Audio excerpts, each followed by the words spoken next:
tanah itu dikutuk.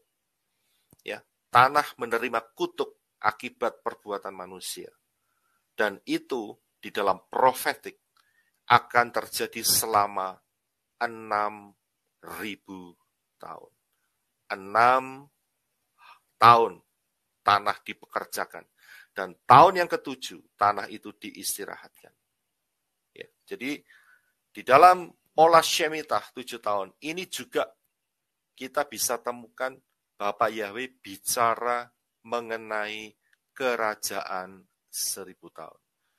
2 Petrus 3 ayat 8, dikatakan, akan tetapi saudara-saudaraku yang kekasih, yang satu ini tidak boleh kamu lupakan, yaitu bahwa di hadapan Yahweh, 1 hari sama seperti 1000 tahun, dan 1000 tahun sama seperti 1 hari.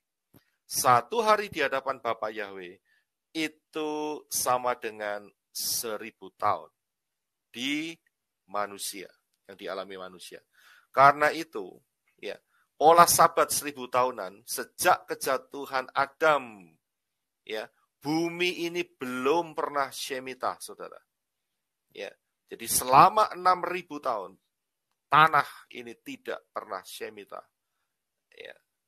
Nah, kapan Shemitahnya? Yaitu saat kerajaan damai 1000 tahun. Jadi dari sini kita bisa melihat sebuah pola yang sama. Ya, tapi Bapak Yahweh pakai bangsa Israel untuk melakukan Shemitah selama putaran 7 tahun.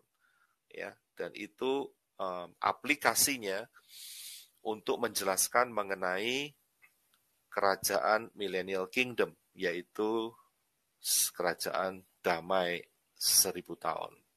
Ya, jadi saudara bisa lihat pola sabat 1000 tahunan, ya, polanya sama, yaitu bahwa sejak kejatuhan Adam sampai dengan hari ini, tahun 2022, ya, dan akan sedikit lagi sampai tahun 2030, ada 6.000 tahun, representasi 6 hari di hadapan Yahweh, ya, disitulah tanah terus diolah, dan pada hari yang ke-7, ya, disitulah terjadi Shemitah, sabat Shemitah, ya, sabat milenia dan Shemitah milenia, ya, selama 1000 tahun. Ya, saudara bisa lihat di gambar, itulah pola-polanya. Nah, saya akan sedikit membahas mengenai, mungkin saudara akan bertanya, loh kok tahu 7.000 tahun? Apakah firman berkata 7.000 tahun?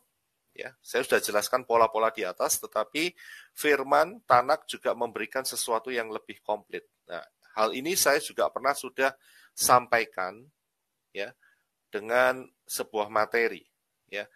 Nah, pembuktian 7.000 tahun itu dengan menggunakan pola gematria.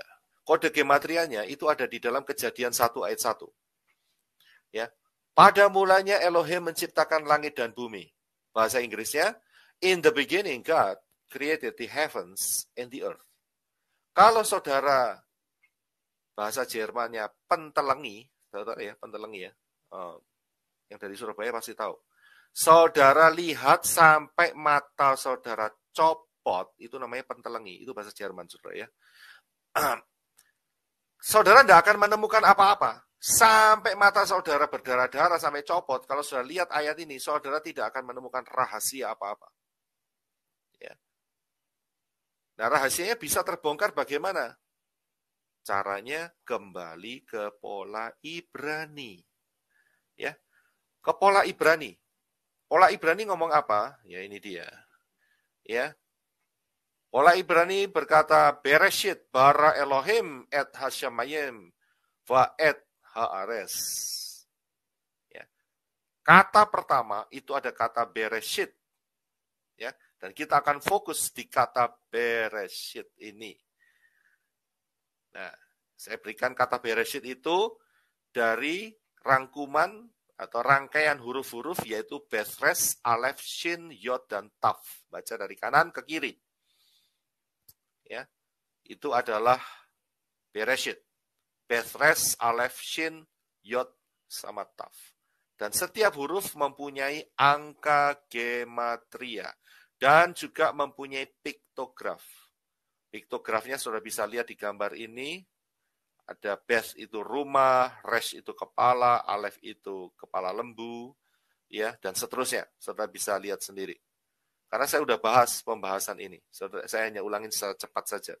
Nah, Bereshit ini mempunyai angka gematria. Gematrianya berapa? Bet itu 2, Resh itu 200, Aleph itu 1, Shin itu 300, Yod itu 10, dan Taf itu 400. Ya. Ini bukan satu kebetulan. Ini sebuah perencanaan Bapak Yahweh. Ya, itu luar biasa sekali. Kalau saudara pakai bahasa saudara masing-masing tanpa Ibrani, nggak akan ketemu, nggak akan ketemu. Sekali lagi ya, tidak akan pernah ketemu sampai kapanpun. Tapi begitu kita kembali ke pola Ibrani, kita melihat keindahannya. Nah, saudara bisa lihat di sini, saya berikan petajaman di bawah. Kalau saudara lihat, di bagian atas kata Bereshit, itu ada 2 huruf terakhir, yaitu Yod dan Taf. Yod dan Taf, Yod itu tangan, Taf itu seperti 2 ranting perjanjian, ya. Jadi tangan yang dipaku disalib itu mempunyai angka gematria 400 kali 10, 4000.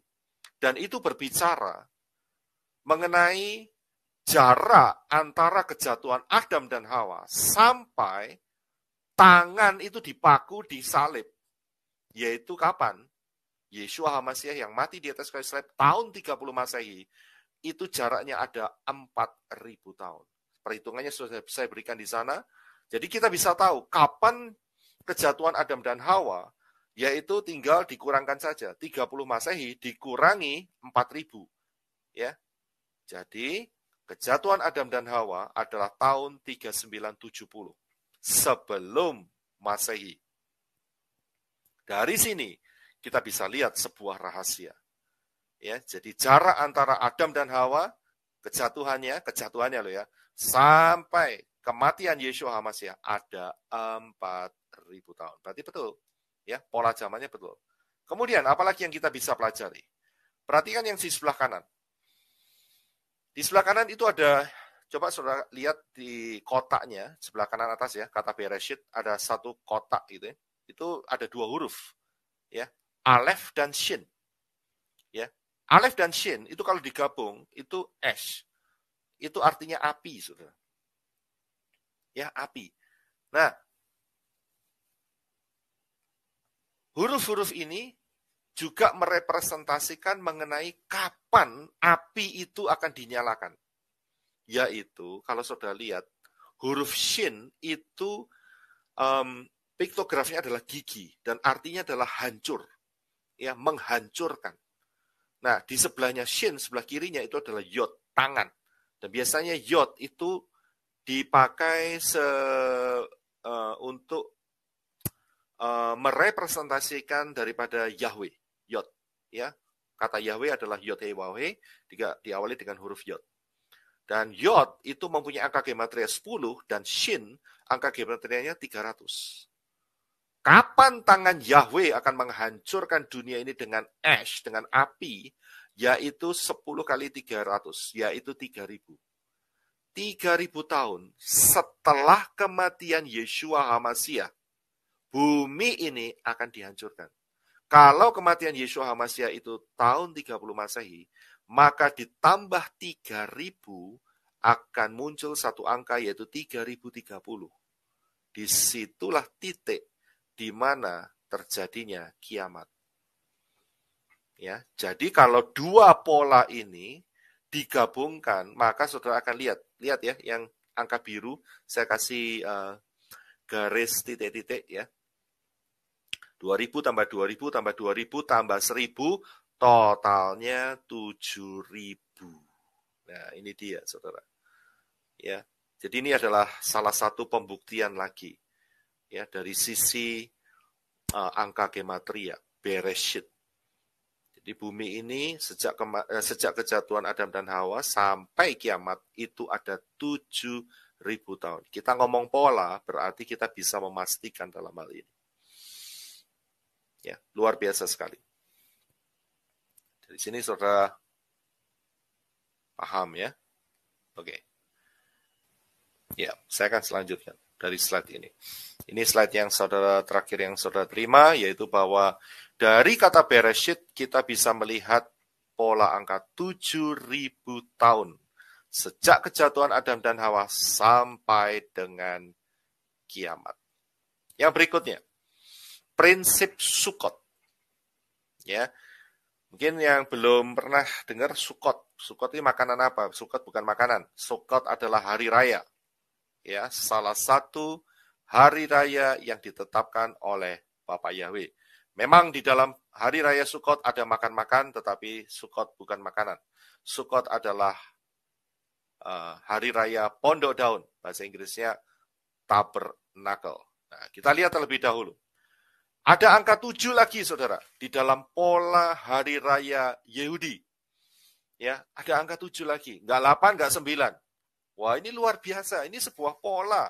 Bapak Yahweh mau bicara, ya, bahwa kerajaan 1000 tahun itu sangat erat hubungannya dengan pola angka 7. Wow, saya sangat luar biasa. Saya sangat bangga dengan Bapak Yahweh yang mempunyai desain yang sangat luar biasa, yang sangat amazing sekali. Ya, kalau saya lihat, apakah ini sebuah kebetulan? Perhatikan, hari raya yang pertama adalah Pesach. Hari raya yang kedua adalah roti tidak beragi. Hari yang ketiga adalah buah sulung. Hari raya yang keempat adalah Shavuot atau Pentakosta. Ya, hari raya yang kelima adalah hari raya Nafiri. Hari raya yang keenam adalah pendamaian, bukan perdamaian ya, pendamaian. Dan hari raya yang terakhir adalah hari raya yang ketujuh adalah Sukot atau hari raya pondok daun. Ya, apakah ini satu kebetulan? Tidak. Ini sebuah perencanaan. Ya, ini adalah perencanaan dari Bapak Yahweh mengenai 7 hari raya. Kembali lagi ke pola angka 7. Ya, sekarang kita lihat. Ada apa di dalam Sukot? Ya, ada apa di dalam Sukot? Sukot ini mempunyai makna, ya, pondok daun. Itu artinya adalah Bapak Yahweh itu tinggal di antara umatnya. Dan ini sudah Bapak Yahweh nyatakan dengan peristiwa di mana Bapak Yahweh tinggal di antara umat Israel, menolong umat Israel keluar dari Mesir menuju Kanaan. Kalau siang hari berupa tiang awan dan malam hari berupa tiang api. Yahweh tinggal di antara umatnya. Ini satu konsep yang sangat penting. Mengapa? Kalau Yahweh tidak tinggal di dalam kita, di dalam umatnya, maka manusia akan jadi seperti binatang. Pernah satu kali Yahweh berfirman, Rohku tidak akan selama-lamanya tinggal di dalam manusia. Kalau tidak salah itu ada di dalam Kejadian pasal yang ke-6. Ya. Dan apa yang terjadi setelah itu? Peristiwa malaikat-malaikat yang jatuh mengawini perempuan dan menghasilkan Nephilim, raksasa-raksasa. Ya. Kalau manusia hidup tanpa roh Yahweh, mereka akan jadi seperti binatang. Nah, konsep ini penting sekali, yaitu Yahweh tinggal di antara umatnya. Ini adalah konsep Sukot, saudara. Ya, konsep Sukot. Nah, karena itu, Yeshua HaMashiach lahir pada saat perayaan Sukot. Ya, pada perayaan pondok daun, tabernakel. Di dalam Matius 2 ayat 2 dikatakan, dan bertanya-tanya, di mana dia? Raja orang Yahudi yang baru dilahirkan itu. Kami telah melihat bintangnya di timur dan kami datang untuk menyembah dia. Siapa yang lahir? Raja. Ingat, ya, kalau kita lihat kalimat ini berarti kita bisa menghubungkannya dengan huruf zayin, yang berarti juga kepala yang dimahkotai, raja. Ya, kembali lagi, pola angka 7. Jadi Yeshua HaMashiach lahir saat perayaan Sukot. Dan ini tidak bisa ditawar. Bukan 25 Desember, itu agama hybrid. Ya, paham di situ. Jadi perayaan Sukot itu identik dengan kerajaan 1000 tahun. Juga mempunyai makna satu kali nanti akan ada pemerintahan Yeshua HaMashiach di atas bumi ini selama 1000 tahun. Ya, jadi itulah Sukot, saudara. Nah, Zakaria 14 ayat 9 dikatakan, maka Yahweh akan menjadi raja atas seluruh bumi. Pada waktu itu Yahweh adalah satu-satunya dan namanya satu-satunya. Ini peristiwa Sukot, kerajaan 1000 tahun. Ya. Jadi raja itu adalah Yeshua HaMashiach. Zayin, kepala yang dimahkotai. Ya. Saat itu, saat kapan? Kerajaan 1000 tahun. Siapa yang di sana? Yeshua HaMashiach. Siapakah Yeshua HaMashiach? Adalah Bapak Yahweh sendiri di dalam rupa manusia. Dialah yang akan menjadi raja di dalam kerajaan 1000 tahun. Luar biasa. Nah, jadi saudara bisa lihat, ya gambar berikutnya ini, saudara akan lihat yang satu hubungan yang sangat berhubungan satu sama lain. Jadi perayaan Sukot itu adalah perayaan hari yang ke-7. Dirayakannya harus 7 hari. Ya, ini luar biasa. Kembali lagi, angka 7, angka 7, angka 7, angka 7. Ya. Dan perayaan Sukot ini juga mempunyai koneksi dengan Sabat. Jadi pada saat saudara melakukan Sabat tiap Sabtu, saudara bisa mengimajinasikan dalam pikiran saudara, karena imajinasi di dalam firman itu nggak salah, saudara. Saudara bisa mengimajinasikan, inilah perayaan Sukot. Ya. Dan kemudian saudara juga bisa memikirkan, wow, kalau gitu, kalau berhubungan dengan Sukot, maka Yeshua HaMashiach lahir pada hari raya Sukot. Jadi kita bisa, istilahnya itu gini, kita bisa dapat connect dengan firman, ya, saat saudara melakukan ibadah Sabat. Saudara bisa, dalam spiritualium saudara bisa berpikir bahwa inilah hari di mana Yeshua HaMashiach dilahirkan. Karena polanya, lihat dari pola. Ya, karena berhubungan dengan angka 7. Dan juga, saudara juga akan bisa berpikir bahwa inilah di mana Yahweh dwelling, tinggal di antara umatnya. Dan saudara juga bisa memikirkan bahwa inilah kerajaan 1000 tahun. Karena polanya sama semua, saudara. Dan connect satu dengan yang lainnya. Ya, connect satu dengan yang lainnya. Luar biasa. Apakah ini satu kebetulan? Tidak. Bapak Yahweh yang bisa bikin ini semua. Ya. Nah, mengenai Hari Raya Pondok Daun ini, ada ayat yang spesial, saudara. Ya, coba kita akan baca 3 ayat. Ya, kita baca 3 ayat. Yaitu di dalam Zakaria. Di dalam Zakaria.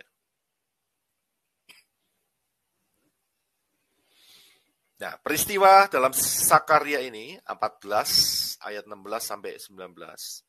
Ini adalah nubuat yang akan terjadi saat kerajaan 1000 tahun. Ya, jadi ini gambaran nubuat mengenai kerajaan 1000 tahun. Jadi kerajaan 1000 tahun yang nubuatkan bukan cuma Yesaya, saudara, bukan. Ya, ada Hosea, ada Daniel, ada Zakaria, ada banyak, saudara. Ya, dikatakan demikian. Saya akan bacakan. Maka semua orang yang tinggal dari segala bangsa yang telah menyerang Yerusalem akan datang tahun demi tahun untuk sujud menyembah kepada Raja Yahweh semesta alam. Dan untuk merayakan Hari Raya Pondok Daun. Jika kaum Mesir tidak datang dan tidak masuk menghadap, maka mereka akan turun tulah, kepada mereka akan turun tulah yang ditimpakan Yahweh kepada bangsa-bangsa yang tidak datang untuk merayakan hari raya Pondok Daun. Diulangi lagi, saudara. Dan ayat 19, itulah hukuman dosa Mesir, hukuman dosa segala bangsa yang tidak datang untuk merayakan hari raya Pondok Daun, Sukot. Bukan Passover, bukan Pesah, bukan Syafuot, Pentakosta, bukan. Bukan juga Nafiri, hari raya Nafiri, tidak. Tapi ayat ini spesifik, hari raya Pondok Daun. Betapa pentingnya hari raya Pondok Daun ini, yaitu Sukot. Dan mereka harus menghadap Yahweh di Yerusalem, bangsa-bangsa ini. Ya, nanti kita bisa lihat siapakah bangsa-bangsa ini. Ya, jadi inilah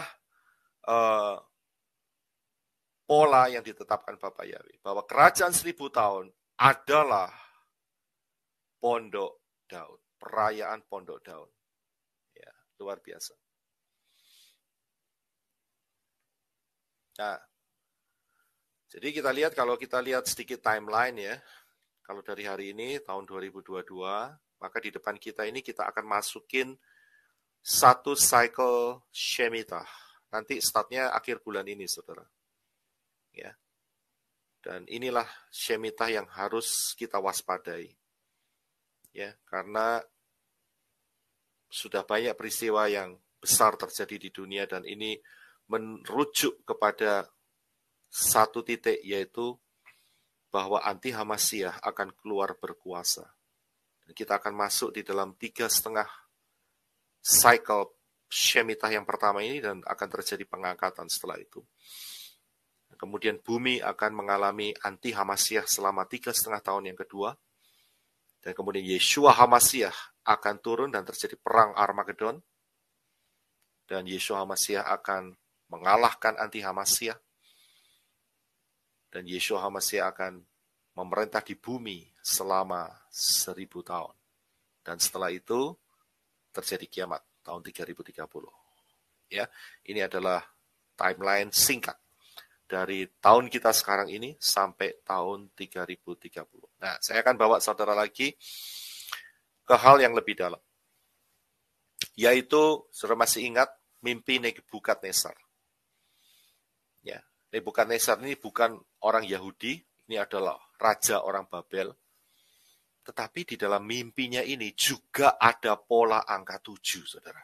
Luar biasa, Bapak Yahweh. Ada pola angka 7. Nah, kita lihat ya.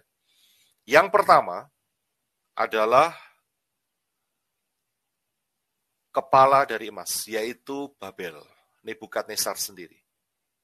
Ya, pemerintahan, kekaisarannya, penguasanya.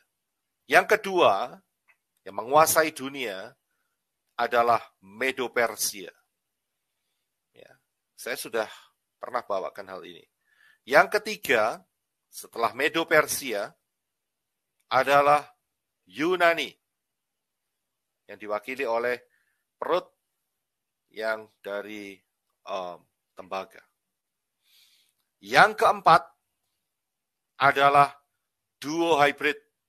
Nah, dan hybrid, ya, saya sudah pernah berikan hal ini, jadi saudara bisa mengulangi kembali di materi saya sebelumnya, yaitu agama hybrid dan duo hybrid.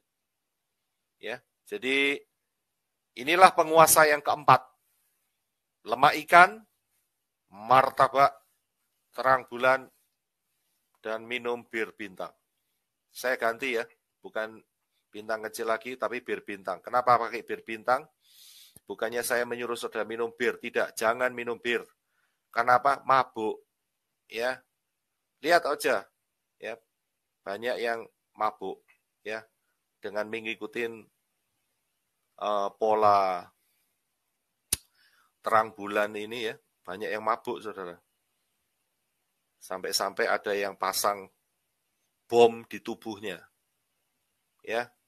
Dengan iman mereka berpikir bahwa kalau sampai bomnya meledak, mereka akan dianugerahi 72 bidadari. Ya, itu kan mabuk, Saudara. Ya kan? Itu kan pikiran orang mabuk kan gitu. Jadi nggak waras, ya.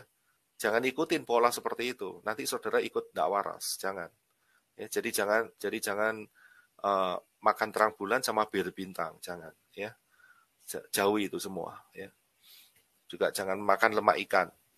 Ya, paham ya? Dalam hal ini, lihat aja apa sih maksudnya lemak ikan? Ya, saudara lihat aja di belakangnya ikan itu, ikan apa itu? Ikan trout atau salmon tuh ya. Nah, itu kan mulutnya sama topinya. Nah, saudara ngerti sendiri siapa yang saya maksud dengan lemak ikan itu. Nah, ya, saudara bisa lihat itu di agama hybrid dan duo hybrid. Saya sudah bahas panjang lebar di sana. Yang kelima, itu yang keempat ya, hybrid duo hybrid. Yang kelima adalah perkumpulan 88. P88. Perkumpulan badak dan babi. Inilah zaman kita sekarang. Ya, perkumpulan 84 D4K dan 8481. Itu angka gematria. Nah, saudara kepingin tahu ya, saudara lihat aja gambar itu, gambarnya apa itu, ya. Ada gambar padi tengahnya itu, dan saudara mengerti itu gambarnya siapa. Itulah kita sekarang ada di P88 dan kita sedang masuk transisi ke pemerintahan yang ke-6, yaitu 666. Wah, pas. Wis angkanya nomor 6, yaitu dan 666. Tapi pemerintahan ini tidak lama, hanya 3,5 tahun. Dan kemudian yang ketujuh, sudah lihat, kerajaan 1000 tahun. Jadi setelah anti Hamasyah 666, 3,5 tahun, nggak ada lagi pemerintahan dunia ini, nggak ada. Semua akan dihancurkan oleh Yeshua Hamasyah. Yeshua Hamasyah akan datang. Ya, lihat angka 7. Inilah yang ketujuh. Pola angka 7. Jadi mimpi Nebukadnezar itu ada pola angka 7. Luar biasa. Ayatnya ada di Daniel 2 ayat 44. Dikatakan Daniel 2 ayat 44. Tetapi pada zaman raja-raja, Elohim semesta langit akan mendirikan suatu kerajaan yang tidak akan binasa sampai selama-lamanya, dan kekuasaan tidak akan beralih lagi kepada bangsa-bangsa lain. Tak akan pernah beralih. Jadi ini sebuah pola, saudara. Kerajaan itu akan memeremukkan segala kerajaan dan menghabisinya. Akan tetapi kerajaan itu sendiri akan tetap untuk selama-lamanya. Kerajaannya siapa ini? Ya, kerajaannya Bapak Yahweh di dalam Yeshua HaMashiach. Tetap untuk selama-lamanya. Ini pola ketujuh. Kita sudah lihat kan? Pergerakannya 666 itu. Ya. Waf. 666. Ya. Yang sudah semakin marak di dunia ini. Sialnya nih ya, sialnya. Indonesia kena imbasnya. Ya, semuanya harus ditusuk-tusuk begitu, ya kan? Semuanya harus diakupunktur. Tusuk jarum. Ya. Tusuk hidung, ya kan? Wis enggak tahu tusuk apa lagi. Tapi uji Bapak Yahweh, Amerika nggak main tusuk, saudara. Gitu aja. Ya, bebas. Ya. Kenapa? Karena Indonesia dijadikan sebagai kelinci percobaan. Nah, itu repotnya di situ, saudara. Ya. Ya, gara-gara di Indonesia banyak sate kelinci sih, ya. Ya, tapi jangan makan sate kelinci ya, nggak kosher. Saya nggak menyarankan saudara makan sate kelinci. Nah, di Amerika nggak ada sate kelinci, gitu ya. Jadi, ya itu dia. Berhubungan dengan kelinci tadi, kasihan ya, Indonesia dibuat kelinci percobaan. Nah, jadi bertahan saja, percaya Bapak Yahweh dalam Yeshua HaMashiach, karena saatnya tidak lama lagi. Ya, kalau saudara melihat ini semua, angkat wajahmu, penyelamatmu akan segera datang. Tidak usah khawatir. Ya, percaya dengan Bapak Yahweh Bashem Adonai Yeshua Mashiach. Berakar dalam firman-Nya. Baptis di dalam baptisan pembaharuan. Berubah dalam karakter. Terus fokus kepada Bapak Yahweh. Pasti akan diangkat. Ya, buang aura-aura negatif, karakter-karakter lama, buangin. Ya, jangan suka gosip. Ya kan? Jangan mulutnya jangan lason hara. Ya, pelihara aura dengan baik. Terus bersekutu di dalam Bapa Yahweh. Saudara dalam Yeshua, Yeshua di dalam saudara, jaminan kekal. Amin. Itu luar biasa. Jadi inilah pola ketujuh, kita kembali lagi. Ya, pola ketujuh yaitu mimpinya Nebukadnezar itu ternyata ada pola angka 7 di dalamnya. Ya, saya akan lanjutkan di sini.